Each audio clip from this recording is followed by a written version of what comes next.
Welcome back to Revise and Resubmit, the podcast that takes, those really dense academic papers and makes them surprisingly interesting.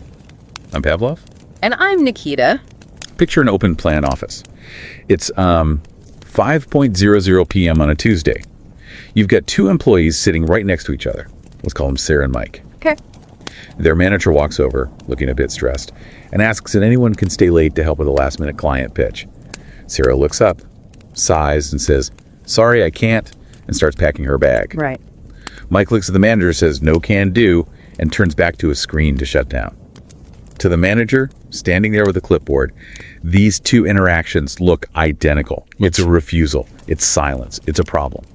But the internal worlds of Sarah and Mike could be galaxies apart. Yeah. And that is the problem with how we talk about work right now. We look at the behavior, leaving at 5:00 p.m., and we just slap a label on it. Yeah, exactly. Because Sarah might be declining because she hasn't slept properly in a week. She is absolutely fried. Her emotional resources are completely depleted, and she literally has nothing left to give. She is what we are going to call a fader. But Mike, on the other hand, he has the energy. He could stay. But he's declining because 6 months ago, he was promised a promotion that never materialized. He is making a point. He is sending a message. He is a protester. And that distinction between the exhausted fader and the deliberate protester is precisely what we're untangling today. Because if you treat Sarah like Mike or Mike like Sarah, you're going to fail as a manager. We really need to understand the nuance behind that silence. To do that, we are looking at a fascinating article titled "The Disquiet of Quiet Quitting: Definitional Clarity, Theoretical Pathways, and Future Research." And this isn't just a blog post or some LinkedIn hot take. This was published in Human Resource Management. Oh, wow. Yeah, which is an FT50 listed journal. For those outside the academic bubble, that means it's one of the top 50 business journals in the entire world. It's the gold standard. The authors are a heavy-hitting team. We've got Solon Magrisos, Lauren E. Adenleam, Dorothea Rumpi, Caitlin M. Porter, Jane M. Phillips, and Johnny Dellery. And they span institutions from the UK and Lithuania to right here in the US. Which is incredible. And I want to make a specific request to you listening right now. Whether or not you subscribe to this channel, kindly make time to read this thoughtfully crafted and rigorously peer-reviewed article. The link is in the show notes. It is absolutely worth your time. It really is. And if you are new to academic research, or maybe you are just starting your own research journey, think of today's discussion as a guide. It shows how scholars take a messy, viral buzzword like quiet quitting and turn it into rigorous science. Because that is exactly what these authors did. So let's start with the simple English summary. What are we actually talking about here? Because when quiet quitting took over TikTok, it sounded like people were just secretly resigning but forgetting to tell HR. Yeah, exactly. But that's not it, is it? Not at all. The authors clarify that quiet quitting isn't about leaving the job, it's about calibrated effort. It is the withholding of extra tasks while still strictly performing the core job description. When you say extra tasks, you mean the stuff that usually gets you a pat on the back. Precisely. Academics call these organizational citizenship behaviors, or OCBs. It's the stuff that keeps the lights on, but isn't in the contract. Like mentoring a junior employee. Yes. Or organizing the birthday card, or staying 10 minutes late to fix a jammed printer. Quiet quitting is essentially the withdrawal of these OCBs while maintaining the core contract. It represents a fundamental shift from viewing work as an identity to viewing work as a strict transaction. Calibrated effort. I like that. It sounds so precise. It implies this isn't just laziness or forgetting to do something. It sounds strategic. That's the crucial distinction. The authors reviewed 11 different papers from a special issue just to synthesize this definition. And you have to understand the field was in chaos before this. Really? Oh, absolutely. Some researchers were calling it burnout. Others called it working to rule, which is actually an old union tactic where you follow the rules so strictly that everything just grinds to a halt. Some just called it slacking off. So how did they settle the debate? Because those are very different things. They landed on a consensus definition that I think is really powerful. They define quiet quitting as a calibrated, cognitively guided stance, usually followed by withholding of optional extra role effort. Cognitively guided. That means I'm thinking about it. I am deciding to pull back. Precisely. It is a deliberate regulation of energy, and this is key here. It is distinct from work role withdrawal, which is stuff like showing up late, taking long lunches, or calling in sick. Okay. And it is definitely distinct from counterproductive work behavior, which is sabotaging the company or stealing office supplies. Quiet quitting occupies this messy middle ground. You are complying with the contract, but you are offering nothing more. Which brings us to a massive practical problem. If the definition is based on not doing something, not volunteering, not staying late, how on earth do you measure it? How do you measure silence? That is the measurement problem. Yeah. You are trying to quantify the absence of action, but the papers in this special issue came up with some clever ways to tackle it. Let's walk through those. Yeah. Because I think this is where the Sarah and Mike dynamic really gets exposed. Well, you have Dilchert and colleagues who went big. They created a massive 20-item scale. They aren't just looking at the work output. They measure things like lack of engagement, social disconnection, and boundary setting. So for Sarah, the fader, she might score high on social disconnection because she's too tired to talk at the water cooler. Right. But then you have Gray and colleagues who focus purely on intentionality. Their scale asks questions like, do I choose to do the minimum? It's about the internal decision. Oh, so Mike, our protester, would score off the charts here. Exactly. He is choosing the minimum. Sarah might not feel like she has a choice. That is a subtle but huge difference.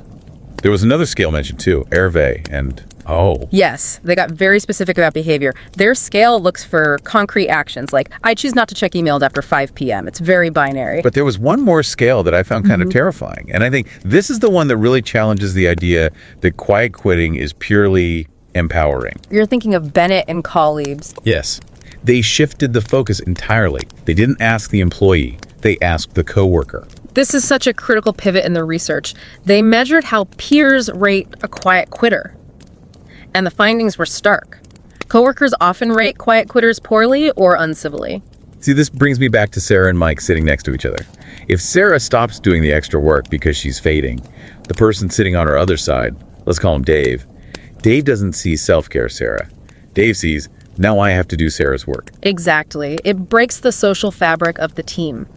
If you decide to act your wage, you aren't just sending a message to the boss. You're often inadvertently punishing your desk mate. The Bennett study suggests that coworkers don't view this as healthy boundary setting. They view it as a violation of the team code. So, we have a definition, and we have ways to measure it. But as we established with our opening story, not all quiet quitters are doing it for the same reason. The authors developed a typology, a matrix, to categorize these people. And honestly, this framework is the light bulb moment of the paper. I completely agree. This is the most significant theoretical contribution they make. They propose a 2x2 matrix based on 2 axes. Axis 1 is intentionality. Is the behavior deliberate or passive? Okay. And axis 2 is motivational basis. Is it reactive, meaning caused by something external, or philosophical, meaning based on internal values? So 4 types. Let's break them down. First up, we have the protesters. These are reactive and deliberate. This is Mike.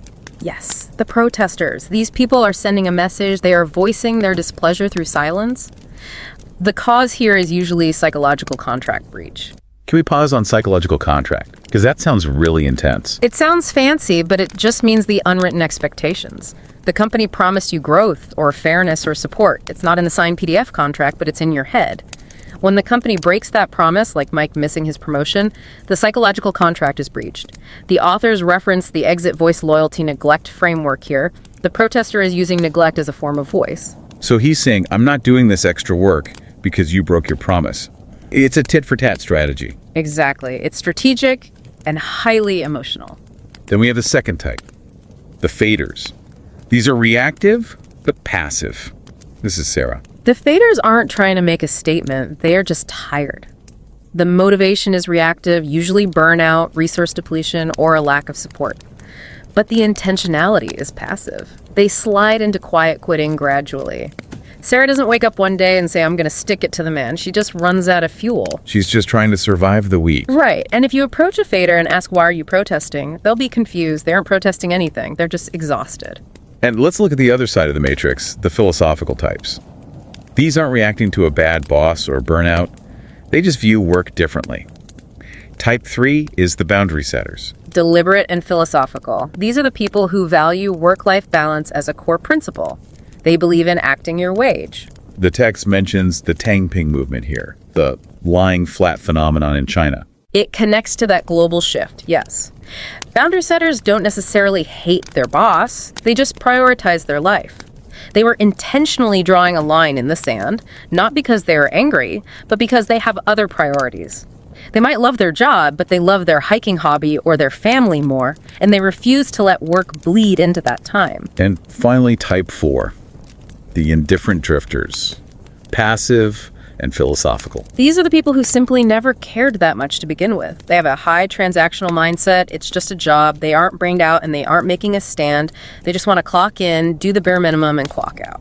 This feels like the hardest group to manage because there's no problem to fix. You can't fix them with a pizza party or a bonus, and you can't heal them with time off. They aren't broken, they just aren't invested. So we have these 4 types: protesters, faders, setters, and drifters.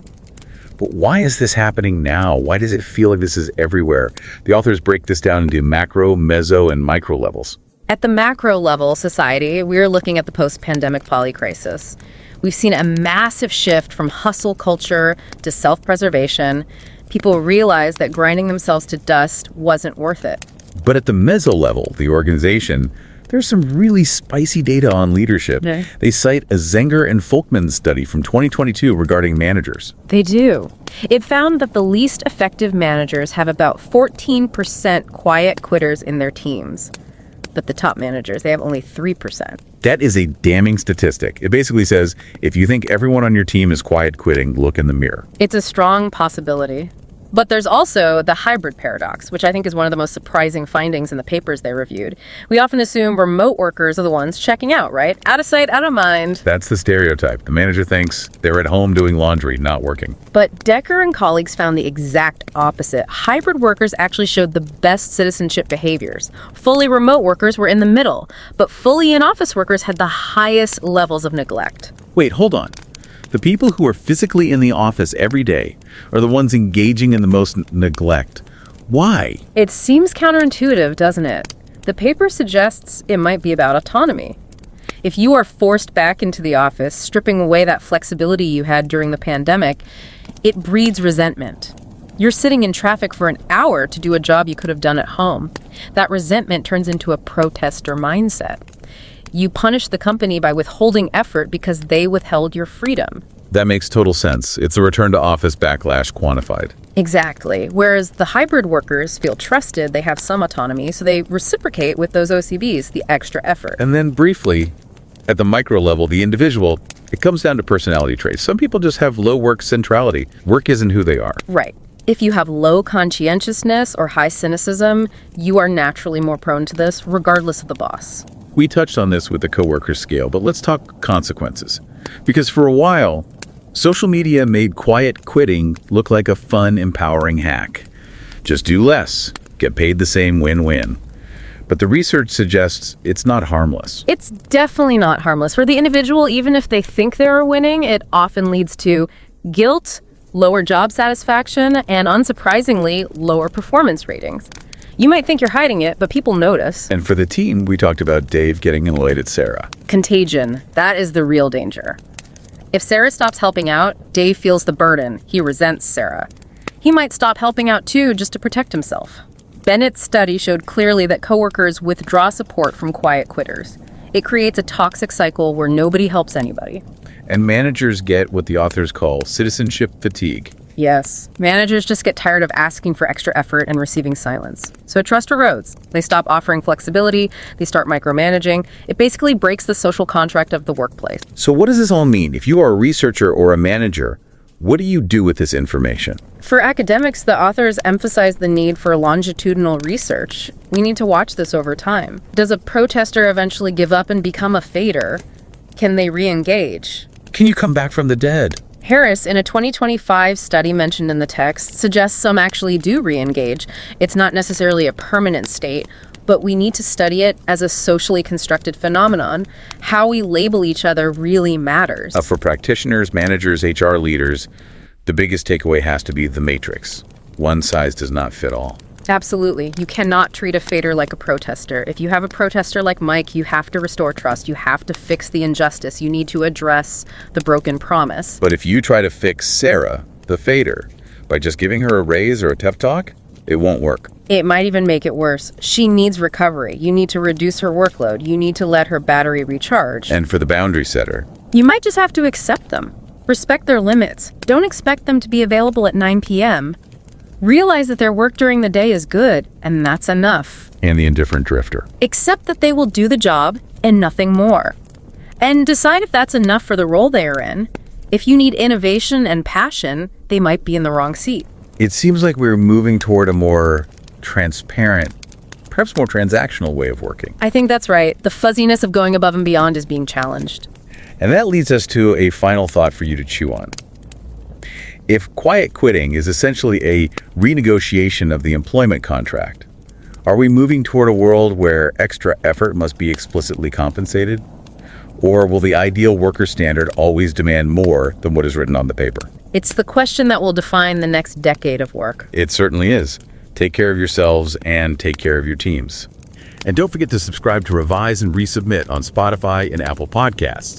Until next time, keep those minds curious, keep questioning, and keep revising and resubmitting.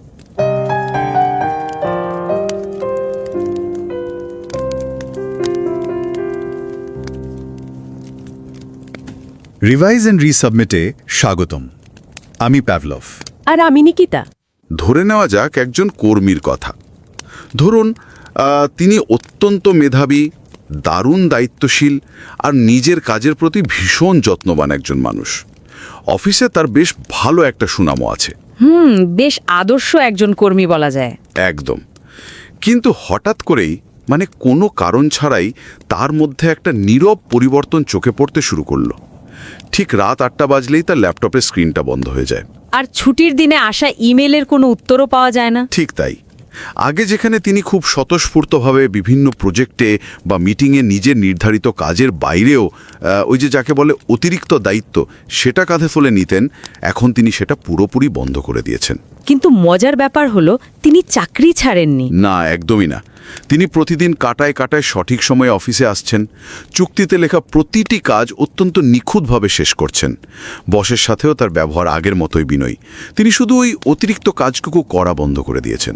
অত্যন্ত শান্ত, নীরব, কিন্তু খুব স্পষ্ট একটি পরিবর্তন। হ্যাঁ, আর আজকের এই আলোচনাটি এমন একটি বিষয় নিয়েই যা আধুনিক কর্মজীবনের এই নীরব আন্দোলনকে খুব গভীরভাবে বিশ্লেষণ করেছে। আমরা আজ কথা বলছি অত্যন্ত মর্যাদাপূর্ণ এবং FT40 বা FT50, FT50 তালিকাভুক্ত জার্নাল হিউম্যান রিসোর্স ম্যানেজমেন্টে প্রকাশিত একটি দারুণ গবেষণাপত্র নিয়ে। সত্যি অসাধারণ একটা কাজ।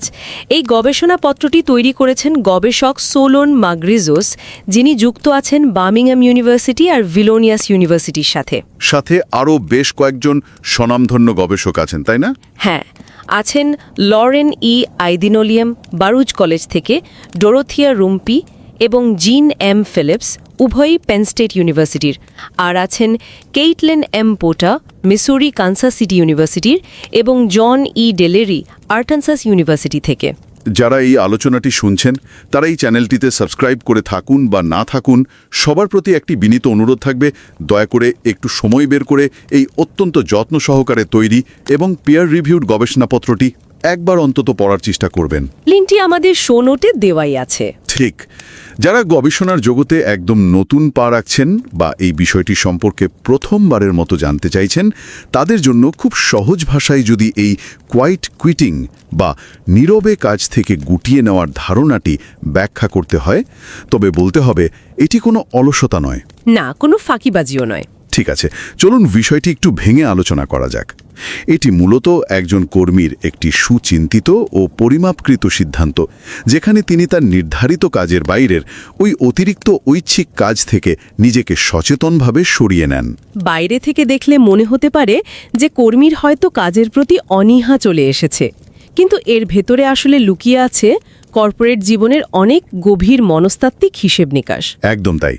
আমরা যদি এটিকে বৃহত্তর প্রেক্ষাপটের সাথে যুক্ত করি, তবে খুব সহজেই বুঝতে পারব যে এই কোয়াইট কুইটিং বা নীরবে কাজ গুটিয়ে নেওয়ার ধারণাটি কিন্তু শুধুমাত্র টিকটক বা সামাজিক যোগাযোগ মাধ্যমের কোনো আধুনিক ট্রেন্ড নয়। ওই যে 2022 সালের দিকে একটা টিকটক ভিডিও ভাইরাল হয়েছিল। হ্যাঁ, ওটার মাধ্যমে এটি হয়তো রাতারাতি সবার নজরে এসেছিল, কিন্তু এই আচরণের শেকড় কর্পোরেট ইতিহাসে অনেক গভীরে প্রথিত। প্রাতিষ্ঠানিক গবেষণায় ওয়ার্কিং টু রুল বা শুধুমাত্র নিয়ম ও চুক্তি অনুযায়ী কাজ করার একটি অত্যন্ত পুরনো ধারণা রয়েছে। আমি যতদূর জানি এটা তো অনেক আগের কনসেপ্ট। একদম শুনলে হয়তো অবাক লাগতে পারে, এটি 1950-এর দশকেও কারখানা শ্রমিকদের মধ্যে ব্যাপকভাবে চর্চিত হতো। তারা ট্রেড ইউনিয়নের নির্দেশে চুক্তির বাইরে এক চুলো কাজ করতেন না। ও আচ্ছা। মূলত এটি হলো মনস্তাত্ত্বিক চুক্তির ভঙ্গের, যাকে আমরা একাডেমিক ভাষায় সাইকোলজিক্যাল কন্ট্রাক্ট ব্রিচ বলি, তারই একটি আধুনিক রূপ। বিষয়টা একটু সহজ করে বলা যায় কি? হ্যাঁ, ধরুন বন্ধুদের মধ্যে একটা অলিখিত নিয়ম থাকে। আপনি যদি প্রতিদিন বন্ধুদের সাথে আড্ডায় কফির বিলটা দেন, আর আপনার বন্ধুরা যদি কখনোই আপনাকে কফি না খাওয়ায়, তবে একটা সময় পর কিন্তু আপনি নিজে থেকেই বিল দেওয়া বন্ধ করে দেবেন। তা তো বটেই। আপনি আড্ডায় ঠিকই যাবেন, কিন্তু ওই বাড়তি খরচটা আর করবেন না। একজন কর্মী আর তার প্রতিষ্ঠানের মধ্যকার সম্পর্কটাও ঠিক এরকমই। যখন তারা দেখে অতিরিক্ত শ্রমের কোনো প্রতিদান মিলছে না, তখন এই চুক্তিটা ভেঙে যায়। ঠিক। গবেষকরা এখানে সাম্প্রতিক সময়ের 11টি ভিন্ন ভিন্ন গবেষণাপত্র বিশ্লেষণ করে এর একটি সুনির্দিষ্ট সংজ্ঞা দাঁড় করিয়েছেন। তারা বলছেন এটি হলো কাজের প্রতি এক ধরনের ক্যালিব্রেটেড বা অত্যন্ত নিখুঁতভাবে পরিমাপকৃত আচরণ, যেখানে মূল দায়িত্ব ঠিক থাকছে, কিন্তু অর্গানাইজেশনাল সিটিজেনশিপ বিহেভিয়ারটুকু প্রত্যাহার করে নেওয়া হচ্ছে। এই ব্যাপারটা আমাকে সত্যিই খুব ভাবিয়ে তুলছে। কেন? কারণ যখন কেউ রেগে গিয়ে কাজ ছেড়ে দেয় বা প্রতিদিন অফিসে দেরি করে আসে, তখন সেটা ম্যানেজারের চোখে খুব সহজেই ধরা পড়ে। কিন্তু এই কোয়াইট কুইটিং তো একদম নীরব একটা ব্যাপার। একজন কর্মী তো তার ডেস্কে বসেই কাজ করছেন, টার্গেটও পূরণ করছেন। হ্যাঁ, তাহলে দৃশ্য তো বোঝা যায় না এমন একটি বিষয়কে গবেষকরা কিভাবে পরিমাপ করলেন? মানে কেউ অতিরিক্ত কাজ করছে না, এর তো কোনো নির্দিষ্ট ডেটা পয়েন্ট বা এক্সেল শিট থাকে না। এই নীরবতাটাকে তারা কিভাবে মাপলেন? আপনার এই প্রশ্নটা খুবই যৌক্তিক। আর এখানেই এই গবেষণাপত্রের পদ্ধতি বা মেথোডোলজির সবচেয়ে চমৎকার দিকটি লুকিয়ে আছে। তারা কোনো জটিল বা অবাস্তব পদ্ধতি ব্যবহার করেননি, বরং মানুষের দৈনন্দিন আচরণের ভেতর ঢুকেছেন। স্কেল ব্যবহার করে? হ্যাঁ, গবেষণাপত্রটিতে খুব সুন্দরভাবে বেশ কয়েকটি স্কেলের কথা উল্লেখ করা হয়েছে। যেমন ধরুন ডিল চার্ট এবং তার সহযোগীদের তৈরি করা 20 আইটেমের MQQ স্কেল। এই MQQ বা MQQ স্কেলটা আসলে কি মাপে? এটি প্রধানত 4টি ভিন্ন দিক থেকে বিষয়টি পরিমাপ করে: কাজের প্রতি অনীহা, সাধারণ কাজের প্রতি আগ্রহের অভাব, সামাজিক দূরত্বের অভাব এবং সীমানা নির্ধারণ করা। মানে একজন কর্মী লাঞ্চ ব্রেকে আড্ডা দেওয়ার বদলে একে একে হেডফোন লাগিয়ে বসে থাকছেন কিনা, এরকম কিছু? ঠিক ধরেছেন, এটাও এক ধরনের সূচক। আবার গ্রে এবং তার দলের একটি স্কেল রয়েছে, যা মূলত কর্মীর ইচ্ছাকৃত সিদ্ধান্তকে মাপে। আচ্ছা, মানে কর্মী কি ইচ্ছা করে কাজ থামাচ্ছেন, নাকি পরিস্থিতি তাকে বাধ্য করেছে? একদম। শুধু কাজ না করাই শেষ কথা নয়, এর পেছনের ইচ্ছাটাও মাপা হচ্ছে। কিন্তু দৈনন্দিন ছোটখাটো আচরণ, যেমন ধরুন অফিস শেষ হওয়ার পর বস মেসেজ দিলে সেটা সিন না করা বা রিপ্লাই না দেওয়া, এগুলো কি মাপা সম্ভব? হ্যাঁ, সম্ভব। আর ঠিক সেই কাজটি করেছেন হার্ভে এবং ও। তাদের তৈরি করা স্কেলটি সম্পূর্ণভাবে দৈনন্দিন আচরণের উপর ভিত্তি করে তৈরি।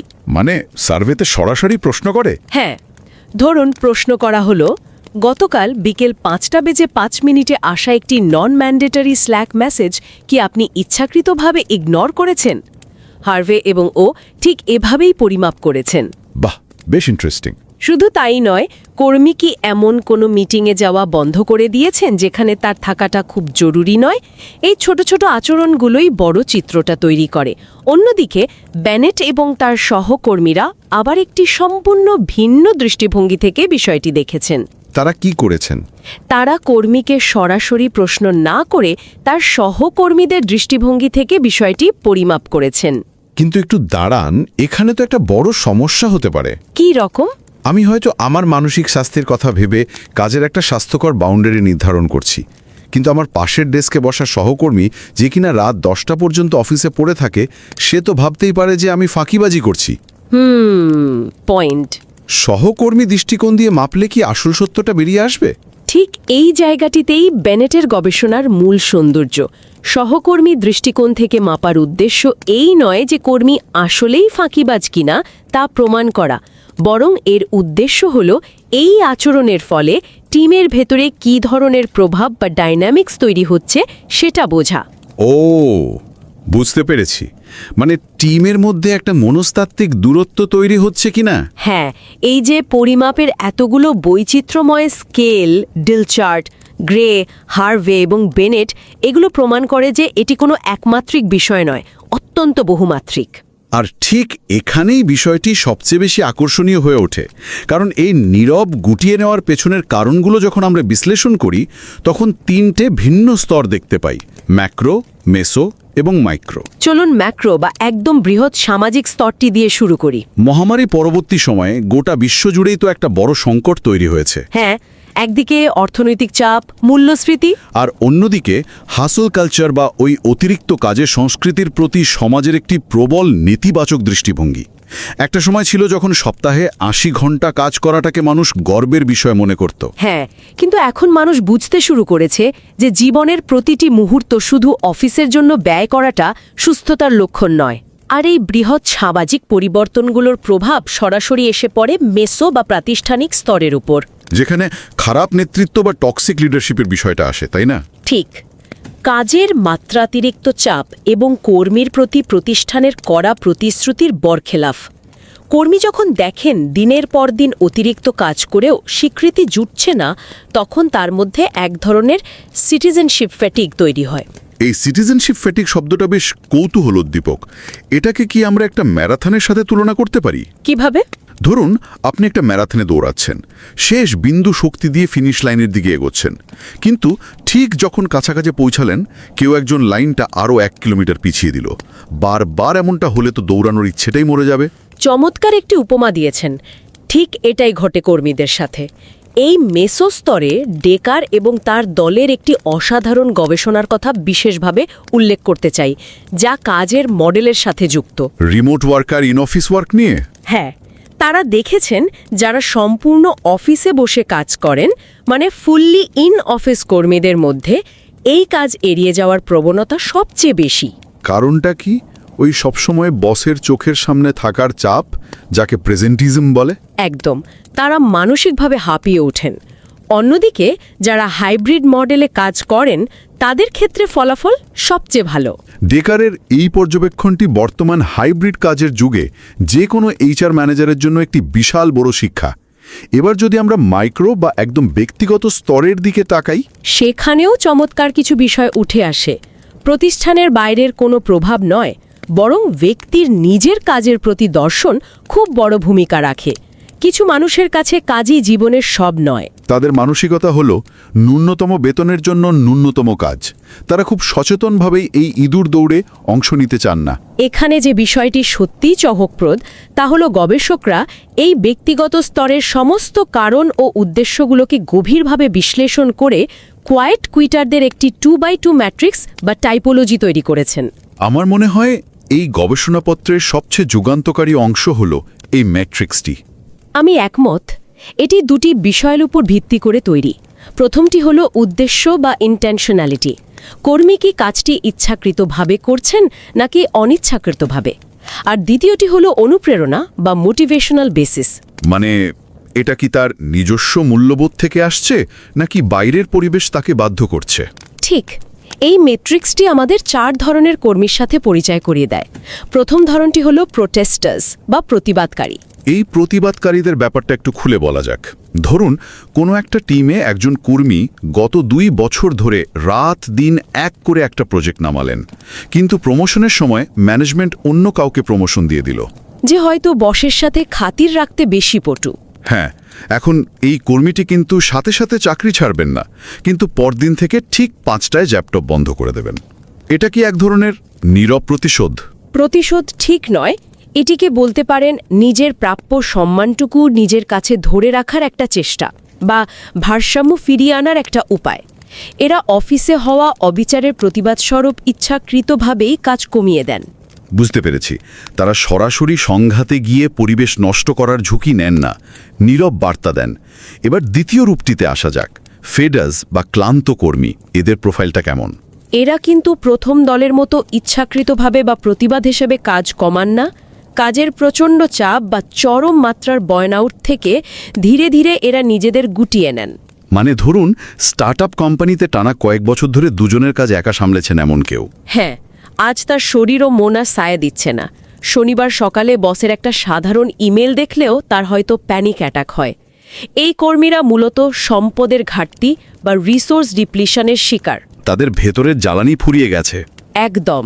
তারা ইচ্ছা করে কাজ বন্ধ করছেন না, কাজ করার মতো শক্তি অবশিষ্ট নেই। এই ফেডারদের গল্পটা আসলেই খুব দুঃখজনক। কিন্তু তৃতীয় যে ধরনটির কথা বলা হয়েছে, বাউন্ডারি সেটার্স বা সীমানা নির্ধারক, তাদের বিষয়টা মনে হয় একেবারেই আলাদা। হ্যাঁ, একেবারেই আলাদা। কিন্তু আমার একটা প্রশ্ন আছে, এই যে কথায় কথায় বলি বাউন্ডারি সেট করা, এটা কি আসলে কাজ থেকে বাঁচার জন্য আধুনিক প্রজন্মের একটা ভদ্রস্থ অজুহাত নয়? প্রশ্নটা ওঠা স্বাভাবিক, কিন্তু গবেষকরা বলছেন বিষয়টা মোটেও অজুহাত নয়। এটি একটি সম্পূর্ণ ভিন্ন জীবন দর্শন। এই বাউন্ডারি সেটার্সরা কোনো অবিচারের প্রতিবাদ করছেন না। তারা ফেডারদের মতো ক্লান্তও নন। তাহলে তারা ব্যক্তিগত জীবন ও কাজের মধ্যে একটি সুস্থ ভারসাম্য রাখতে সম্পূর্ণ সজ্ঞানে একটি নির্দিষ্ট সীমানা টেনে দেন। চীনের তাংপিং বা শুয়ে পড়ার যে বিখ্যাত ট্রেন্ডটি আলোড়ন তুলেছিল, তার সাথে এদের দারুণ মিল রয়েছে। বাহ, মানে তারা চুক্তির কাজটা নিখুঁতভাবে করবেন, কিন্তু এর বাইরে এক চুলও বেশি কিছু করবেন না। তা বস যতই চাপ দিক না কেন, তাদের কাছে পরিবারের সাথে সময় কাটানোটা কর্পোরেট সিঁড়ি বেয়ে ওপরে ওঠার চেয়ে বেশি গুরুত্বপূর্ণ। আর ম্যাট্রিক্সের চতুর্থ ধরনটি হল ইনডিফারেন্ট ড্রিফটার্স বা উদাসীন কর্মী। এরা কারা? প্রথাগত 9টা-5টার কর্মী। একদম তাই। এদের কাছে কাজ কখনো প্যাশন বা আত্মপরিচয় যায় না, ছিল না। চাকরিটা শুধুমাত্র মাস শেষে বিল মেটানোর উপায়। এরা অফিসে আসেন, ঘড়ির কাঁটা ধরে কাজ করেন আর চলে যান। এরা কখনোই বার্নআউট হন না, কারণ এরা অতিরিক্ত কাজ করেনই না। ঠিক। প্রমোশন হলো কি হলো না তা নিয়ে এদের মাথা ব্যথা নেই। এটি একটি স্বভাবজাত নিষ্ক্রিয় অবস্থান। এই 4টি ভাগ, প্রতিবাদকারী, ক্লান্ত কর্মী, সীমানা নির্ধারক আর উদাসীন কর্মী, আমাদের চোখের সামনের পর্দাটা যেন সরিয়ে দেয়। বাইরে থেকে সবাইকেই একই রকম মনে হতে পারে, ঠিক 5টা ল্যাপটপ বন্ধ করছে, কিন্তু পেছনের মনস্তত্ত্ব সম্পূর্ণ আলাদা। একদমই তাই। তাহলে এই সব কিছুর মানে আসলে কি দাঁড়ায়? বর্তমান সময়ের এইচআর প্রফেশনাল এবং লিডারদের জন্য মূল শিক্ষণীয় বিষয়গুলো কি? প্রথমত, এই ভ্রান্ত ধারণা থেকে বেরিয়ে আসতে হবে যে কোয়াইট কুইটিং মানেই ফাঁকিবাজি। হ্যাঁ, এটি কর্মীর ব্যক্তিগত মানসিক সুস্থতা রক্ষা করে, ডিপ্রেশন থেকে বাঁচায়, কিন্তু মুদ্রার একটা অন্ধকার দিকও আছে। অতিরিক্ত কাজের চাপ গিয়ে পড়ে টিমের অন্য সহকর্মীর ঘাড়ে। আর ওই যে বেনেটের গবেষণার কথা বলছিলাম, সহকর্মীরা এই আচরণকে নেতিবাচকভাবে নেন। ফলে টিমে অসন্তোষ তৈরি হয়, কর্মক্ষেত্রে একাকিত্ব বা লোনলিনেস ব্যাপকভাবে বেড়ে যায়। তাহলে ম্যানেজারদের কি করা উচিত? ম্যানেজারদের জন্য সবচেয়ে বড় পরামর্শ হলো কখনোই এটিকে শাস্তিযোগ্য অপরাধ হিসেবে দেখবেন না। কর্মীকে বকাঝকা করা বা মানসিক চাপ প্রয়োগ করাটা পরিস্থিতিকে আরও ভয়াবহ করে তুলবে। এর বদলে লিডারকে এর পেছনের মূল কারণটি খুঁজে বের করতে হবে। ওই 2x2 ম্যাট্রিক্সটি মনে করে। একদম। প্রতিষ্ঠানের উচিত একটি সাস্টেইনেবল HRM বা টেকসই মানব সম্পদ ব্যবস্থাপনা নীতি তৈরি করা। কর্মীদের কেবল যন্ত্র হিসেবে না দেখে তাদের মানসিক স্বাস্থ্য, ব্যক্তিগত জীবনের মূল্যবোধগুলোকেও গুরুত্ব দিতে হবে। এই আলোচনার পর সত্যি অনেকগুলো চিন্তার দরজা একসাথে খুলে যায়। মনে হচ্ছে প্রতিদিনের অফিসটাকে নতুন দৃষ্টিকোণ থেকে দেখলাম। এটি একটি অত্যন্ত গুরুত্বপূর্ণ প্রশ্নের জন্ম দেয়। গবেষণার ভবিষ্যৎ নির্দেশনায় বলা হয়েছে যে এই প্রবণতা কি টিমের মধ্যে একটা সংক্রামক ব্যাধির মতো ছড়িয়ে পড়তে পারে, একাডেমিক ভাষায় যাকে বলে কন্টেজিয়ান এফেক্ট। মানে পাশের ডেস্কে বসা খুব পরিশ্রমী কর্মীটি 5টায় বাড়ি চলে যাচ্ছে দেখে আমিও প্রভাবিত হব কি না? হ্যাঁ, ধীরে ধীরে কি আপনিও একই পথ অনুসরণ করবেন না? এটি নিয়ে ভবিষ্যতে দারুণ গবেষণা হতে পারে। আরেকটি কৌতূহলোদ্দীপক দিক হল সংস্কৃতির প্রভাব। প্রাচ্য ও পাশ্চাত্যের সংস্কৃতিতে এই আচরণটি কিভাবে ভিন্নভাবে মূল্যায়িত হয়। পাশ্চাত্যের সমাজগুলোতে নিজের কাজের সীমানা নির্ধারণ করাটাকে হয়তো সেলফ কেয়ার হিসেবে দেখা হয়।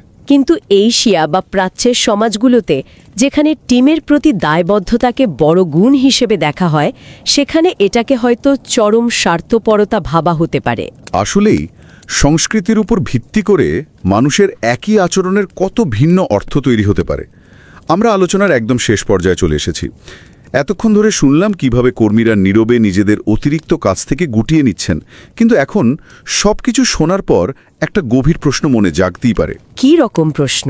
একবার ভেবে দেখুন তো, যদি বিশ্বের সব প্রতিষ্ঠান এই বাস্তবতাকে মেনে নেয়, যদি তারা উপলব্ধি করে যে চুক্তির বাইরের কাজ আদায় করার দিন শেষ, আর তারা শুধু চুক্তিতে লেখা কাজের জন্যই পুরস্কৃত করতে শুরু করে, মানে কোম্পানিগুলো অতিরিক্ত কাজের প্রত্যাশা করা পুরোপুরি বন্ধ করে দেবে। হ্যাঁ, তবে কি এই যাকে আমরা আজকে খুব গালভরা নাম দিয়ে কোয়াইট কুইটিং বলছি, তাই একদিন আধুনিক কর্মজীবনের নতুন স্বাভাবিক বা নিউ নর্মাল নিয়মে পরিণত হবে?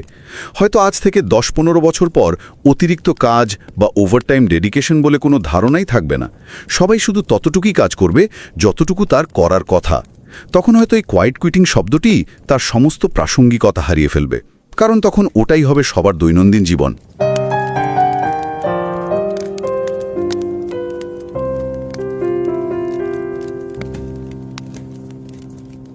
नमस्कार। रिवाइज एंड रीसबमिट में आपका स्वागत है। मैं हूं पावलोव। और मैं हूं निकिता। अक्सर दफ्तरों के गलियारों में ना एक ऐसी खामोश कहानी पनपती है जो बाहर से भले बहुत साधारण लगे, लेकिन अंदर ही अंदर काम करने के पूरे नज़रिए को बदल रही होती है। कल्पना कीजिए एक ऐसे कर्मचारी की जो हमेशा ऑफिस का गो टू इंसान रहा हो, जो अपनी शिफ्ट खत्म होने के बाद भी अपनी डेस्क पर बैठा रहता है, बिल्कुल, और बिना किसी हिचकिचाहट के उन प्रोजेक्ट्स की जिम्मेदारी लेता है जो उसके काम का हिस्सा भी नहीं है। रविवार की सुबह भी ईमेल्स का जवाब दे रहा है और हमेशा संगठन के लिए एक्स्ट्रा माइल जाने को तैयार रहता है। लेकिन फिर अचानक किसी मंगलवार की सुबह एक अजीब सा बदलाव आता है। कोई ड्रामा नहीं, कोई एचआर की शिकायत नहीं, बस एक खामोश बदलाव। वही तो, वो कर्मचारी ठीक 9 बजे ऑफिस आता है, अपनी बुनियादी जिम्मेदारियां पूरी निष्ठा से निभाता है और शाम को 5 बजते ही अपना लैपटॉप बंद करके घर चला जाता है। नहीं जाता, बस वो सब करना छोड़ देता है जो एक्स्ट्रा था। बाहर से देखने पर शायद कोई इसे आलस्य का नाम दे दे, लेकिन सतह के नीचे ये एक बहुत ही सोची समझी खामोशी है। और इस खामोशी को अक्सर ना हम नज़रअंदाज कर देते हैं या इसे सिर्फ सोशल मीडिया का कोई नया चलन मान लिया जाता है, लेकिन ये आज के कार्यस्थलों की एक बहुत ही गहरी और मनोवैज्ञानिक सच्चाई है। बिल्कुल, और इसी खामोश बदलाव को अकादमिक दुनिया में जिस गंभीरता से लिया जा रहा है वो वाकई ध्यान देने योग्य है। आज की हमारी इस चर्चा का आधार कोई सामान्य लेख नहीं है, बल्कि एक बेहद प्रतिष्ठित रिसर्च पेपर है जिसे ह्यूमन रिसोर्स मैनेजमेंट जर्नल में प्रकाशित किया गया है। और जो लोग अकादमिक प्रकाशनों की दुनिया से शायद उतने परिचित नहीं हैं, उन्हें ये जानना दिलचस्प लगेगा कि ये एक FT50 लिस्टेड जर्नल है। हाँ, FT50 मतलब फाइनेंशियल टाइम्स द्वारा चुनी गई दुनिया की 50 सबसे प्रभावशाली बिजनेस जर्नल्स की सूची। इसमें छपने का मतलब ही है कि शोध को दुनिया के सबसे कड़े पैमानों पर परखा गया है। सही कहा। और इस महत्वपूर्ण शोध को अंजाम देने वाले लेखकों की टीम भी कई प्रतिष्ठित संस्थानों से जुड़ी है, जैसे कि बर्मिंघम बिजनेस स्कूल और विनियस यूनिवर्सिटी से सिलोन मैगजोस हैं। साथ ही जिक्लिन school of business Baruch college से लॉरेन ई आइडनेलियम और पेंसिल्वेनिया स्टेट यूनिवर्सिटी से डोरोथिया रोम्पी और जीन एम फिलिप्स भी इस शोध का अहम हिस्सा हैं। और university of Missouri Kansas city से कैटलिन एम पोर्टर और यूनिवर्सिटी ऑफ आर्कानसास से जॉन ई डेलेरी भी इसमें शामिल हैं। इन सभी ने मिलकर इस विषय की जटिलता को सुलझाने का प्रयास किया है। बिल्कुल, और इस चैनल को सब्सक्राइब करना या ना करना तो पूरी तरह से एक व्यक्तिगत चुनाव है, लेकिन शो नोट्स में दिए गए लिंक के माध्यम से इस कड़ाई से पीयर रिव्यू किए गए लेख को पढ़ने के लिए समय निकालना एक बेहतरीन विचार हो सकता है। हाँ, ये रिसर्च फाउटी प्रति उस नजरिए को पूरी तरह से बदल सकती है जिसे हम दशकों से सामान्य मानते आए हैं। तो जो लोग एकेडमिक रिसर्च की दुनिया में अपना सफर बस शुरू ही कर रहे हैं, उनके लिए ये समझना जरूरी है कि जिसे हम क्वाइट क्विटिंग कहते हैं वो असल में है क्या। नाम सुनकर अक्सर ये भ्रम होता है कि कोई चुपचाप अपना इस्तीफा दे रहा है, जबकि सच्चाई इसके बिल्कुल विपरीत है। ये नौकरी छोड़ने के बारे में है ही नहीं। सही बात है।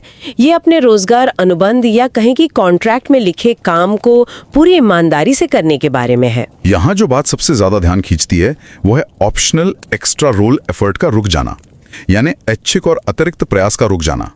आसान भाषा में कहें तो किसी भी संगठन में 2 तरह के काम होते हैं। एक वो जिसके लिए आपको काम पर रखा गया है और जिसका आपको वेतन मिलता है। हाँ, और दूसरा वो काम जो लिखा नहीं होता लेकिन जिसकी उम्मीद की जाती है, जैसे किसी सहकर्मी का काम अपने सिर ले लेना, ऑफिस की किसी कमेटी का हिस्सा बन जाना या छुट्टी वाले दिन क्लाइंट की कॉल उठा लेना।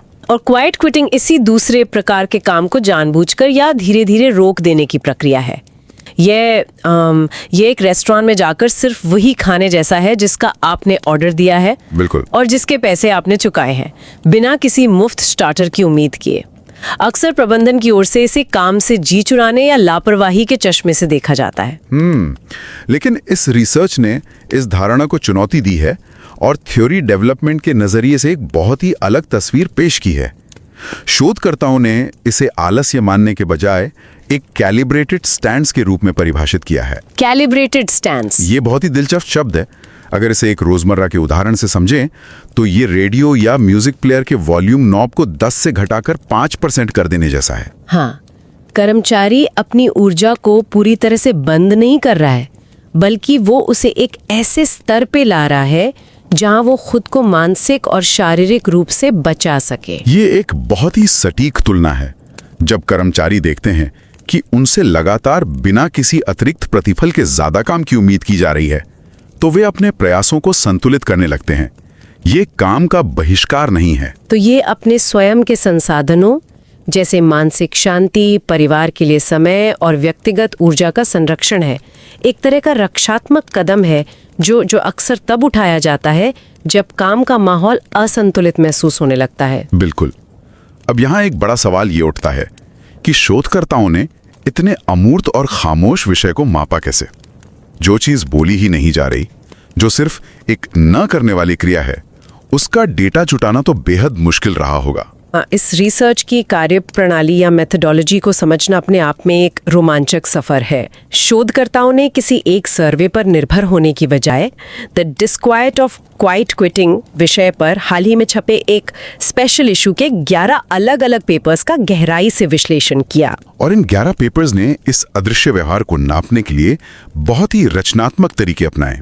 उदाहरण के लिए कुछ पेपर्स ने सिर्फ मनोवैज्ञानिक इरादों को नापा। मतलब उन्होंने ये जानने की कोशिश की कि किसी कर्मचारी के मन में अपनी सीमाओं को तय करने का विचार कैसे और कब जन्म लेता है। हाँ, इसके अलावा कुछ शोधों ने रोजमर्रा के व्यवहारों को परखा, जैसे कि क्या कोई कर्मचारी ऑफिस के समय के बाद मीटिंग्स में आने से स्पष्ट रूप से मना कर रहा है, या वीकेंड पर भेजे गए ईमेल सोमवार सुबह तक बिना पढ़े पड़े रहते हैं। और शायद इस कार्यप्रणाली का सबसे दिलचस्प हिस्सा वो था जहां शोधकर्ताओं ने ये परखा कि साथ काम करने वाले सहकर्मी इस व्यवहार को किस नजरिए से देखते हैं। क्योंकि जब कोई व्यक्ति एक्स्ट्रा काम करना बंद कर देता है तो अक्सर उसका बोझ किसी और पर पड़ता है। ऐसे में ये देखना महत्वपूर्ण हो जाता है कि क्या टीम के अन्य सदस्य से एक विश्वासघात मानते हैं या फिर वे भी इससे प्रेरित होकर अपनी सीमाएं तय करने लगते हैं। सेल्फ रिपोर्टिंग और दूसरों के नजरिए का ये मिला जुला डेटा ही इस रिसर्च को बहुत मजबूत आधार देता है। इसी ठोस डेटा के आधार पर ये रिसर्च पेपर अपने सबसे बेहतरीन हिस्से पर पहुंचता है, 2x2 टाइपोलॉजी। हाँ, शोधकर्ताओं ने स्पष्ट किया है कि हर कोई एक ही वजह से अतिरिक्त काम नहीं रोकता। उन्होंने क्वाइट क्विटर्स को उनके इरादे और उनकी प्रेरणा के आधार पर 4 स्पष्ट हिस्सों में बांटा है। इन चारों प्रकारों को गहराई से समझना किसी भी संगठन के लिए बहुत जरूरी है। अगर पहले प्रकार की बात करें तो रिसर्च इन्हें प्रोटेस्टर्स यानी विरोध करने वाले कहती है। ये वे कर्मचारी हैं जिनका अतिरिक्त काम रोकना पूरी तरह से जानबूझकर उठाया गया कदम होता है और इसके पीछे हमेशा कोई बाहरी कारण या कोई घटना होती है। अगर इसे एक व्यवहारिक स्थिति में देखें तो मान लीजिए एक कर्मचारी ने लगातार 2 साल तक बेहतरीन काम किया, इस उम्मीद में कि उसे प्रमोशन मिलेगा। लेकिन जब प्रमोशन का समय आया तो प्रबंधन ने किसी और को चुन लिया या कंपनी ने बजट का बहाना बना दिया। अब इस अन्याय के बाद कर्मचारी को लगता है कि शिकायत करने का कोई फायदा नहीं है। शायद वो जोखिम भरा भी हो सकता है, इसलिए वो खामोशी से अपना अतिरिक्त प्रयास रोक देता है।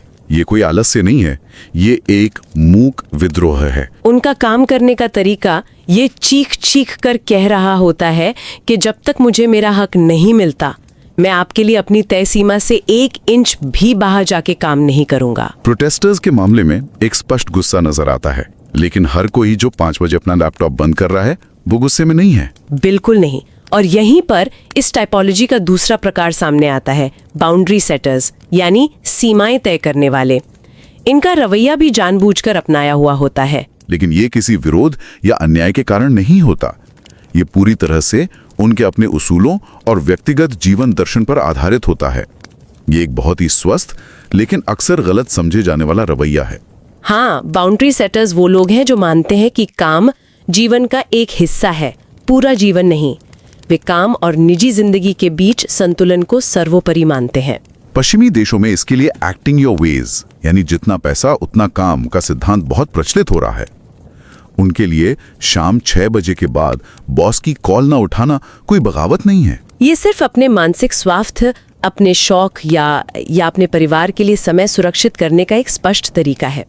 उनका मानना है कि अगर वे अपना निर्धारित काम निर्धारित समय में पूरा कर रहे हैं तो कंपनी को उनके बाकी समय पर दावा करने का कोई अधिकार नहीं है। ये नजरिया आज के दौर में बहुत प्रासंगिक हो गया है, खासकर तब जब लोगों ने ये महसूस करना शुरू कर दिया है कि जीवन सिर्फ ऑफिस की 4 दीवारियों तक सीमित नहीं है। अब अगर हम इस स्पेक्ट्रम के तीसरे हिस्से की ओर बढ़ें तो रिसर्च उन्हें फेडर्स का नाम देती है। बाउंड्री सेटर्स और प्रोटेस्टर्स जहां जानबूझकर फैसले ले रहे थे, वहीं फेडर्स की कहानी थोड़ी अलग और शायद ज्यादा दर्दनाक है। अगर इसे एक रूपक के जरिए समझें तो ये एक ऐसे स्मार्टफोन की तरह है जिसकी बैटरी 1% पर आ गई है और उसका चार्जर टूट चुका है। ये रूपक फेडर्स की स्थिति को बिल्कुल सही तरीके से बयान करता है। ये वो कर्मचारी हैं जो शायद अपने करियर की शुरुआत में बहुत ही ज्यादा उत्साहित रहे होंगे, लेकिन लगातार काम के असंतुलित दबाव और हर समय उपलब्ध रहने की उम्मीद के कारण वे मानसिक थकावट, जिसे बर्नआउट कहते हैं, उसका शिकार हो जाते हैं। उनका अतिरिक्त प्रयास कम होना कोई सोची समझी रणनीति नहीं है। उनके अंदर के संसाधन बस खत्म हो जाते हैं।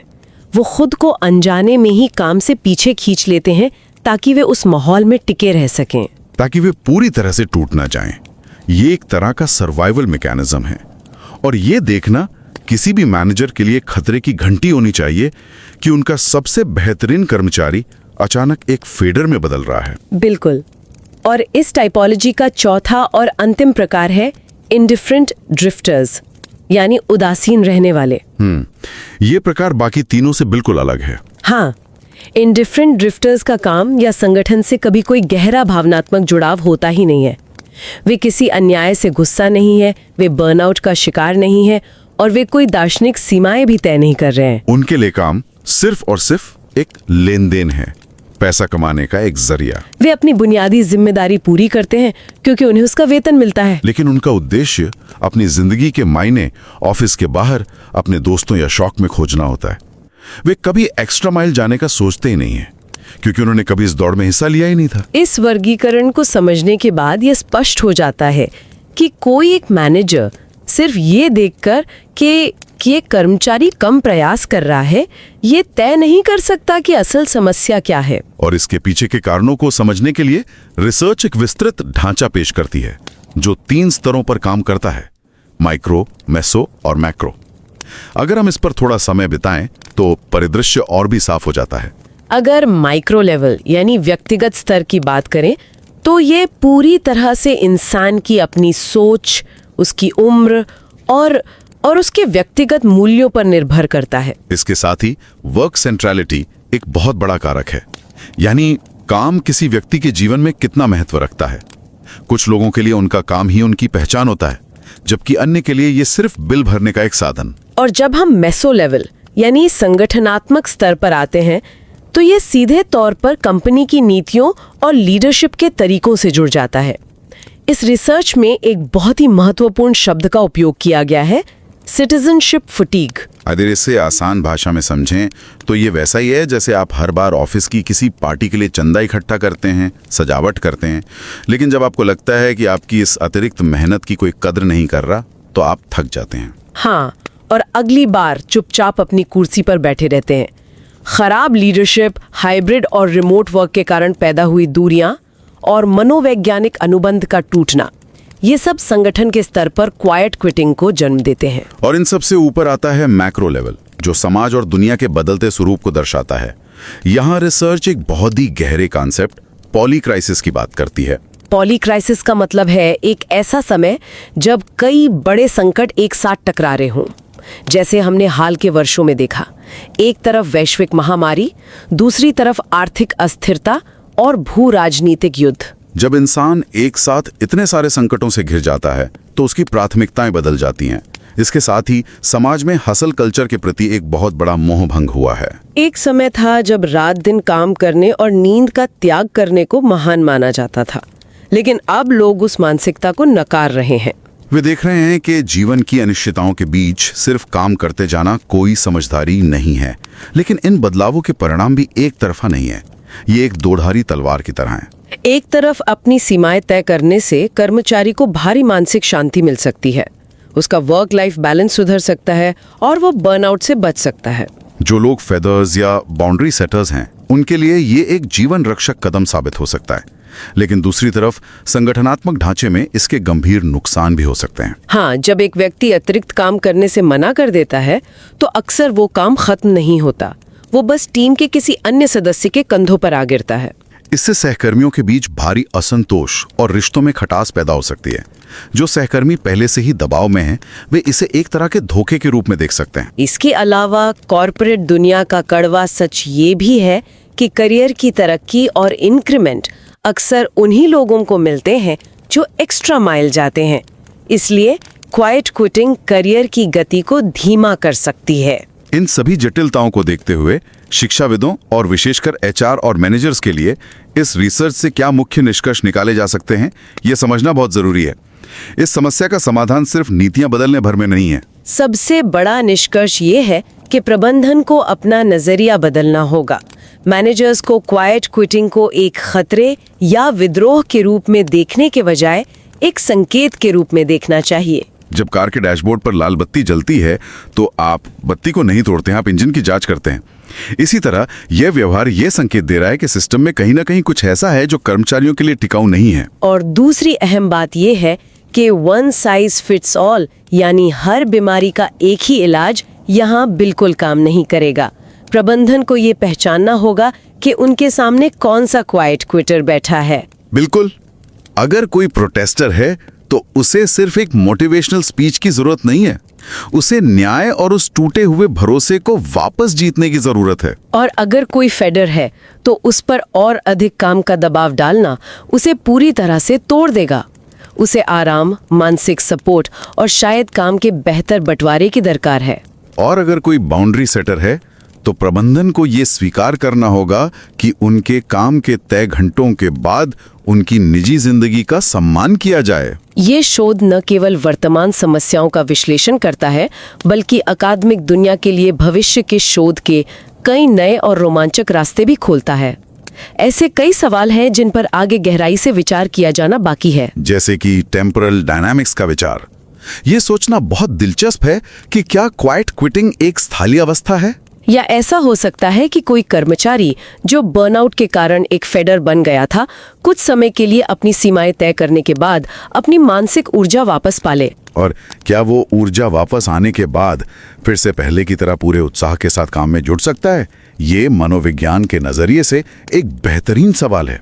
इसके साथ ही एक और बहुत बड़ा सवाल ये है कि क्या ये व्यवहार एक सोशल कंटेंजियन यानी एक संक्रामक व्यवहार बन सकता है?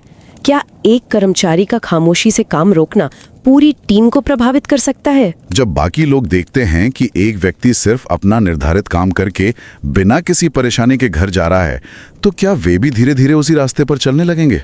और अगर हम इसे वैश्विक स्तर पर देखें तो ये समझना भी महत्वपूर्ण होगा कि अलग अलग पीढ़ियों और संस्कृतियों में इसके मायने कैसे बदल जाते हैं। जेन जेड के लिए जो बात अपनी मानसिक शांति और सीमाओं का सम्मान करना है, हो सकता है कि पुरानी पीढ़ी के मैनेजर्स उसे सीधा सीधा काम के प्रति लापरवाही समझें। इसी तरह पूर्वी और पश्चिमी संस्कृतियों में काम को देखने का नजरिया इतना अलग है कि एक जगह का बाउंड्री सेटर दूसरी जगह का प्रोटेस्टर माना जा सकता है। इन सभी सवालों के जवाब ये तय करेंगे कि भविष्य के कार्यस्थलों का स्वरूप कैसा होगा। इस पूरी विस्तृत चर्चा के अंत में जब हम डेटा और मनोविज्ञान की परतों से बाहर आते हैं तो एक ऐसा विचार सामने आता है जो मौजूदा संदर्भ से कहीं आगे तक जाता है। ये सोचने वाली बात है कि अगर दुनिया भर में कर्मचारी लगातार काम की असीमित उम्मीदों को नकार रहे हैं, अगर वे अपनी सीमाओं को इतनी दृढ़ता से तय कर रहे हैं, तो क्या हम एक ऐसे भविष्य की ओर बढ़ रहे हैं जहां काम के प्रति हमारा ये नपातुला रवैया ही नया सामान्य बन जाएगा? क्या आने वाले दशकों के वर्कप्लेस में एक्स्ट्रा माइल जाना महज एक अपवाद होगा, कोई नियम नहीं? और अपने कॉन्ट्रैक्ट के दायरे में रहकर शांति से काम करना ही असली और एकमात्र नियम बन जाएगा? ये एक ऐसा सवाल है जो न केवल अकादमिक जगत को बल्कि हर उस व्यक्ति को गहराई से सोचने पर मजबूर करता है जो हर सुबह काम पर जाता है।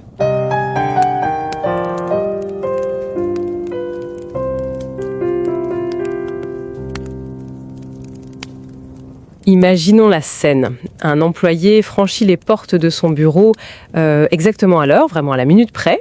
Il pose ses affaires, il s'installe. Voilà, il s'installe. Et tout au long de la journée, il accomplit à la perfection, avec une précision, disons, absolument chirurgicale, la totalité des tâches stipulées dans son contrat. Ni plus, ni moins. C'est ça, ni plus ni moins.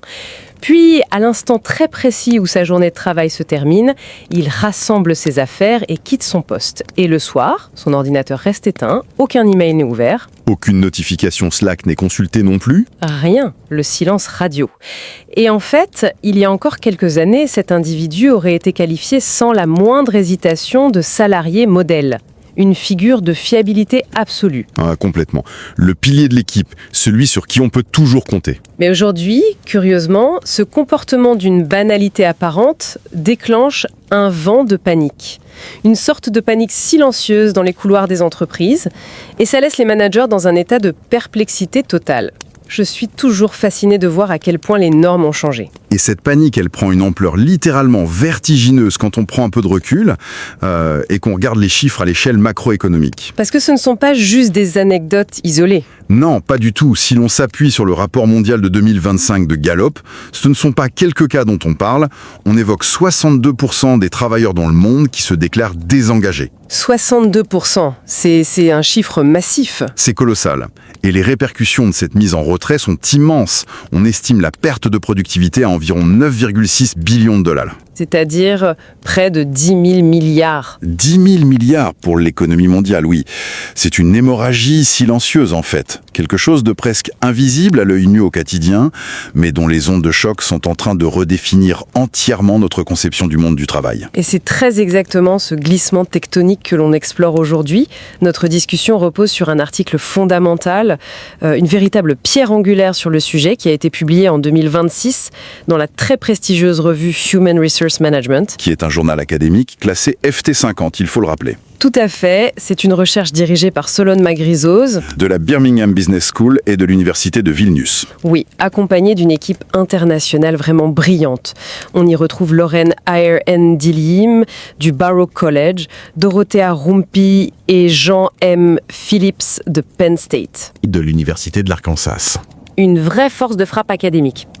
Et d'ailleurs, que l'on soit un abonné régulier de notre émission ou que l'on soit simplement de passage, il est vivement recommandé à notre audience de prendre le temps de lire cet article. C'est le fruit d'un travail très minutieux. Rigoureusement évalué par des pairs, oui. Il offre une clarté vraiment indispensable sur un phénomène qui est souvent caricaturé, pour le coup. Et le lien vers cette publication se trouve bien sûr dans les notes de l'émission. Alors, pour ceux qui débutent dans la recherche académique ou simplement pour poser les bases de notre réflexion de manière concrète, il est utile de préciser la nature de ce papier. C'est important de le cadrer, oui. En fait, il s'agit d'une synthèse. Les auteurs ont passé au peigne fin 11 études récentes pour définir avec une grande précision ce qu'est véritablement cette fameuse démission silencieuse, le quiet quitting. Et l'idée centrale ici, et c'est là que réside toute la subtilité, c'est qu'il ne s'agit pas de démissionner pour de vrai. Ni de saboter son entreprise de l'intérieur. Exactement. C'est avant tout un recalibrage de l'effort. Cet article offre en fait aux chercheurs de nouvelles théories et des méthodes inédites pour réussir à capturer ce phénomène qui est par nature insaisissable. C'est une distinction cruciale. Parce que pendant longtemps, le discours ambiant, que ce soit dans les médias ou même à la machine à café, a véhiculé cette idée fausse, une idée presque paresseuse intellectuellement. Celle qui consiste à dire que ces employés sont juste devenus feignants. Voilà. Le papier repousse fermement cette notion. Il redéfinit la démission silencieuse comme une posture cognitivement guidée et extrêmement bien calibrée. Ça consiste de manière ciblée à retenir les efforts optionnels, tout ce qui se situe au-delà du rôle strictement défini par le contrat de travail. Ce n'est pas une absence de travail, c'est une présence parfaitement mesurée. Je suis très attaché à cette nuance. Moi aussi. Pour rendre ça très visuel, on pourrait comparer cela à la conduite d'une voiture. Ah, l'analogie de la route. Oui, imaginons un conducteur qui respecte scrupuleusement les limitations de vitesse, il s'arrête à tous les feux rouges, il maintient une trajectoire impeccable, mais il refuse catégoriquement de faire le moindre excès de vitesse. Même si on lui demande. Même si le passager qui représente ici l'entreprise trépigne d'impatience et lui demande d'accélérer pour arriver plus vite au prochain rendez-vous. Le conducteur fait très exactement ce que le code de la route exige de lui. Il ne commet aucune infraction, il refuse juste la pression de l'urgence. Cette métaphore illustre parfaitement le grand défi auquel se heurtent les chercheurs dans ce domaine. Parce que sur le plan purement méthodologique, comment parvient-on à mesurer ce qui ne se passe pas ? C'est tout le problème. Comment quantifier une absence d'action ? Une accélération qui n'a jamais lieu, pour reprendre votre image. C'est un débat fascinant sur la collecte des données. Mesurer une action, une vente conclue ou un email envoyé, c'est facile. Mais mesurer la retenue délibérée d'un effort optionnel, ça demande des outils d'une finesse incroyable. Et justement, la synthèse met en lumière les différentes approches déployées par ces chercheurs pour capter cet invisible. Comment s'y prennent-ils concrètement ? Parce que de l'extérieur, ça ressemble un peu à essayer d'attraper du brouillard avec un filet à papillon. C'est un peu ça. Les auteurs recensent plusieurs méthodes très différentes. Si on prend par exemple l'approche multidimensionnelle d'un chercheur nommé Dilshert, il propose une échelle de 20 items. 20 points de mesure. Oui. Au lieu de poser une question binaire du type « Êtes-vous désengagé ?», il vient tisser une toile complexe. Il mesure à la fois le manque d'engagement spécifique, le retrait relationnel vis-à-vis des collègues, mais aussi l'établissement de frontières très strictes entre la vie professionnelle et la vie personnelle. C'est une approche très globale. Et c'est intéressant parce que ça montre que ce n'est pas juste une question de productivité brute. Non, pas du tout. C'est aussi une question de sociabilité au bureau. Mais j'imagine que ça repose beaucoup sur ce que l'employé veut bien déclarer dans un questionnaire. Y a-t-il d'autres moyens de sonder ce qui se passe vraiment dans la tête des gens ? Absolument. Et c'est là qu'intervient l'approche psychologique de Gray qui agit en complément. Ici, le curseur est placé sur l'intentionnalité pure. L'outil de mesure ne s'intéresse pas tant aux tâches accomplies, mais à l'état cognitif de l'employé. C'est-à-dire, est-ce une décision délibérée de faire le strict minimum ? Voilà. C'est une nuance de taille. Et ensuite, pour ancrer les choses dans le réel, il y a l'approche comportementale de Hervé et O. Elle se concentre sur des actions extrêmement concrètes du quotidien. Du genre... Qu'est-ce qu'on peut observer si on se base sur le comportement ? Le fait de décliner systématiquement des invitations à des réunions qui ne sont pas étiquetées comme strictement obligatoires, par exemple. Les fameuses réunions d'information ? Exactement. Ou encore le refus explicite de répondre à des sollicitations, comme des emails ou des messages Slack en dehors des heures officielles de bureau. Ce sont des comportements traçables, enregistrables. Il y a aussi une approche qui m'a particulièrement frappée en lisant cette synthèse, c'est celle de Bennett. Elle ajoute une dimension presque troublante. L'évaluation par les pairs. C'est ça. Elle propose d'évaluer la démission silencieuse, non pas par l'employé lui-même, mais en demandant aux collègues d'évaluer le comportement de la personne assise au bureau d'à côté. Et ça, c'est un point de bascule dans notre compréhension du sujet. Ça met en évidence que la démission silencieuse n'est pas seulement un processus interne. Ce n'est pas qu'une décision privée. C'est une véritable étiquette sociale. Ce n'est pas uniquement ce que l'employé fait, c'est comment son entourage professionnel le perçoit. La façon dont il juge cette baisse d'effort, oui.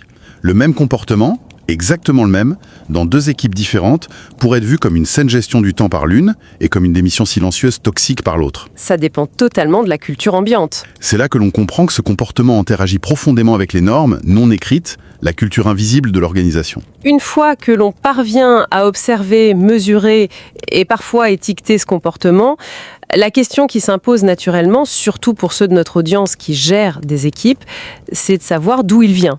Quelles en sont les racines profondes ? Oui, l'article déploie l'écho sur 3 niveaux distincts. Si on commence par le niveau macro, il est impossible d'ignorer le contexte de ces dernières années.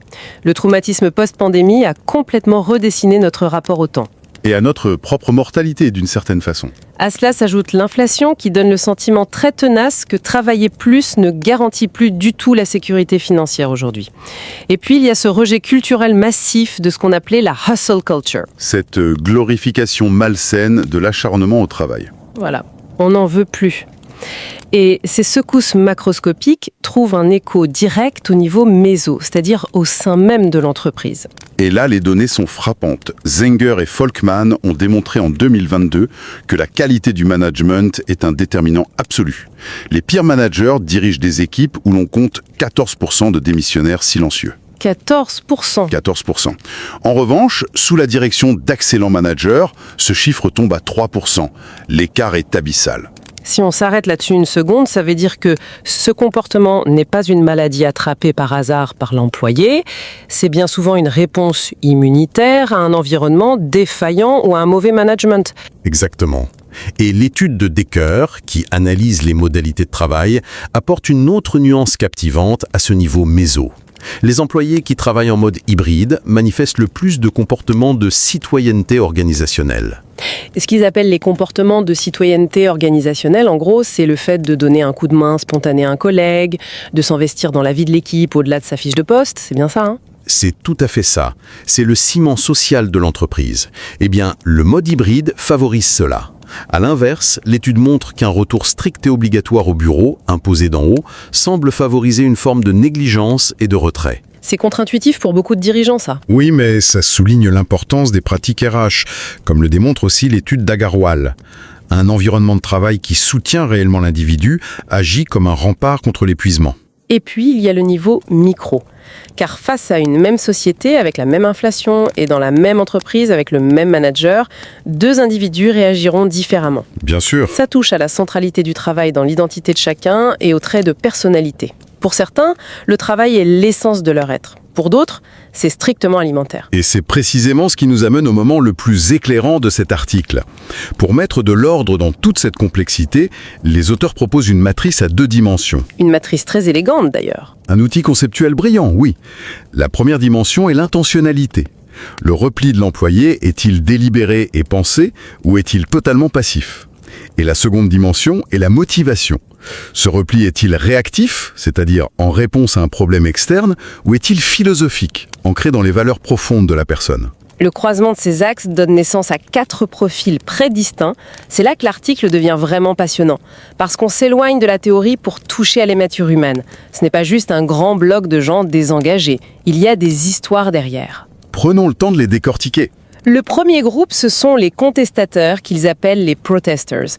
Ils se situent dans la sphère du délibéré et du réactif. Que se passe-t-il dans leur tête ? Le contestataire agit de manière très consciente. C'est une réaction à une brûlure professionnelle. Il cherche à punir une injustice perçue ou ce qu'il considère comme une rupture de son contrat psychologique avec son employeur. Une promesse non tenue, par exemple ? Imaginons un employé qui s'est donné à 200% pendant un an, soir et week-end, pour un projet majeur. On lui laisse entendre qu'une promotion l'attend. Le projet est un succès, mais la promotion n'arrive jamais. Plutôt que de faire un scandale, de claquer la porte ou de démissionner formellement, il retire soudainement tout son effort discrétionnaire. Il coupe les vivres. Il coupe les vivres. C'est une forme de voix par le silence, une protestation hautement stratégique. C'est une grève du zèle à un tuyau, en quelque sorte. Ce qui est fascinant avec ce premier groupe, c'est cette notion de vengeance douce. Mais j'imagine que tout le monde ne fait pas ça par colère ou par soif de justice. Qu'en est-il de ceux qui sont juste vidés ? Ça nous amène au deuxième profil, les faders, ceux qui s'effacent progressivement. Ici, nous sommes dans le passif et le réactif. Ce profil demande énormément d'empathie, surtout pour les managers qui nous écoutent. Parce qu'il y a de la souffrance en jeu. Beaucoup. Le fader ne choisit pas de réduire son effort. Ce n'est pas un calcul comme le contestataire. C'est un processus graduel très insidieux. Il résulte d'un épuisement profond des ressources psychologiques et émotionnelles. On est souvent aux portes du burn-out clinique. La personne glisse doucement dans la démission silencieuse parce qu'elle n'a tout simplement plus l'énergie vitale de faire autrement. Ce n'est pas une rébellion, c'est un mécanisme de survie de l'organisme face à une surcharge chronique. C'est une image très forte. Pour reprendre une analogie de tous les jours, si on compare ça à un smartphone, le fake packing, c'est la batterie qui clignote à 1%. Le téléphone fonctionne encore, il peut envoyer un SMS, mais il va désactiver toutes les applications en arrière-plan pour ne pas s'éteindre complètement. C'est une excellente comparaison. Ce qui nous amène à un terrain très différent, avec le troisième profil, les fixateurs de limites, ou boundary setters. Eux se situent dans la zone du délibéré, mais cette fois-ci du côté philosophique. Ah, les fixateurs de limites. Je pense qu'on a tous en tête ce collègue qui a configuré son Slack pour que les notifications se coupent très exactement à 17h01 et qui ne s'en excuse absolument jamais. Mais exactement. Ce collègue applique à la lettre une règle limpide. Faire ce pourquoi on est payé, ni plus ni moins. C'est un choix extrêmement conscient. Mais contrairement aux contestateurs, il ne vise pas à punir l'entreprise. Ce n'est pas une vengeance. Non. C'est une philosophie de vie affirmée, destinée à protéger farouchement son équilibre mental et sa sphère privée. Ces personnes rejettent catégoriquement le dogme moderne selon lequel le travail devrait dévorer le reste de leur existence. Pour eux, le contrat de travail est une frontière géographique et temporelle qu'ils font respecter avec une immense rigueur. Et c'est là qu'on réalise qu'une même action, comme ne pas répondre à un email à 19h, peut cacher des motivations diamétralement opposées. Absolument. Le contestateur le fait pour faire payer l'entreprise, le fader le fait parce qu'il s'est endormi d'épuisement sur son canapé, et le fixateur de limites le fait parce qu'il est au cours de yoga qu'il a planifié depuis 6 mois. C'est tout à fait ça. Et il nous reste enfin le 4e profil de cette matrice, les dérivants indifférents, les indifferent drifters. Ils se trouvent à l'intersection du passif et du philosophique. Eux, ce sont les moins émotionnels du groupe, j'ai l'impression. Oui, ce profil décrit des individus pour qui le travail n'a tout simplement jamais été central dans leur identité. Si on reprend votre analogie du smartphone, le dérivant indifférent n'est pas un téléphone à 1% de batterie. C'est un appareil qui n'a jamais été branché sur le secteur de l'engagement émotionnel. Il n'y a ici ni colère, ni épuisement préalable, ni volonté militante de revendiquer un équilibre. Non. Ils viennent accomplir leurs tâches, ils prennent leur chèque à la fin du mois, ils font le minimum syndicat requis pour ne pas être licenciés, et ils rentrent chez eux. C'est d'une approche purement transactionnelle dénuée de toute malice, mais avec un niveau d'engagement intrinsèque qui frôle le zéro absolu. Cette cartographie est d'une grande richesse. Elle décortique la complexité de la nature humaine au travail avec beaucoup de finesse. En rassemblant tous ces éléments, des conclusions très claires émergent de cet article. Oui, des enseignements majeurs. Pour le monde académique d'abord, le message des chercheurs est limpide. La démission silencieuse ne peut absolument plus être étudiée comme un bloc monolithique. C'est un spectre nuancé qui nécessite de forger de nouvelles formes de mesure. Et pour les praticiens, pour tous les professionnels des ressources humaines et les managers qui vivent ces réalités au quotidien, la leçon est vitale. Appliquer une solution unique, un remède miracle à ce phénomène, est une erreur stratégique monumentale. On ne gère pas ces 4 profils de la même manière. Un fader, épuisé de toutes ses ressources, a avant tout besoin de repos, de sécurité psychologique et d'un allègement drastique de la pression. Un contestataire, en revanche, a besoin d'écoute. Il faut restaurer le dialogue, reconnaître l'injustice perçue et recréer de l'équité. Quant au fixateur de limites, essayer de le motiver avec des discours enflammés sur la passion du travail ne fonctionnera pas du tout. La seule réponse adéquate est de respecter son autonomie et ses frontières contractuelles. C'est un véritable travail d'orfèvre en matière de management. Et cette analyse minutieuse ouvre naturellement la porte à des questions fascinantes pour l'avenir de la recherche. Une fois qu'on a compris tout ça, on se demande, est-ce que ce comportement est contagieux ? C'est une grande question. Un fader ou un fixateur de limites peut-il, par sa simple présence, influencer le reste de l'équipe et propager cette posture de bureau en bureau ? On peut aussi se demander s'il est possible qu'un employé navigue de profil en profil au cours de sa carrière. Peut-on faire des allers-retours entre un engagement total, une période de fader due à un deuil personnel par exemple, puis devenir un fixateur de limites après une prise de conscience ? Ce sont des pistes immenses. Il serait aussi passionnant d'explorer la dimension culturelle. Comment ces 4 profils se manifestent-ils dans des cultures profondément collectivistes, où le groupe prime sur l'individu, par rapport à des sociétés très individualistes, où l'autonomie est reine ? L'étiquette sociale, dont on parlait tout à l'heure, doit être radicalement différente selon le continent où l'on se trouve. Absolument.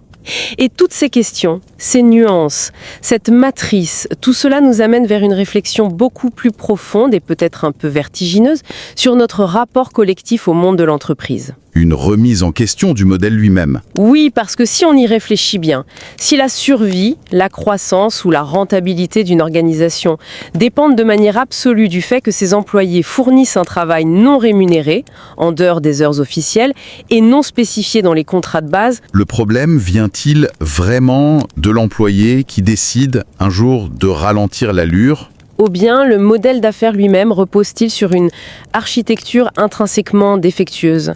Est-ce que finalement cette démission silencieuse ne fait rien d'autre que de révéler au grand jour et dans un silence assourdissant l'insoutenabilité totale du contrat psychologique moderne ?